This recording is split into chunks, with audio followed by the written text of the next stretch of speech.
म्हणूनी कौरव हे वधिजती, मग आम्ही भोग भोगिजती, हे असो मात अघडती.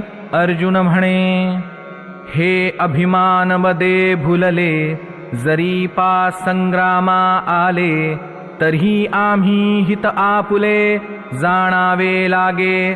अर्जुनाने श्रीकृष्णांना युद्ध न करण्याची अनेक कारणे सांगितली आणि मग अर्जुन म्हणाला, हे श्रीकृष्णा, या युद्धात आपल्याच गोत्रजांचा वध करणे हे अनेक बाजूनी विचार करता अयोग्यच आहे आणि म्हणूनच या कौरवांचा वध करून आम्ही राज्यसुखाचा भोग भोगावा, हे घडणे आता अशक्य आहे. अहो देवा श्रीकृष्णा, हे कौरव अभिमान मदाने उन्मत्त होऊन या ठिकाणी युद्ध करण्यासाठी आले आहेत, हे जरी खरे असले तरी पण आम्ही आपले स्वहित कशात आहे हे पाहायला नको का? जय जय रामकृष्ण हरी.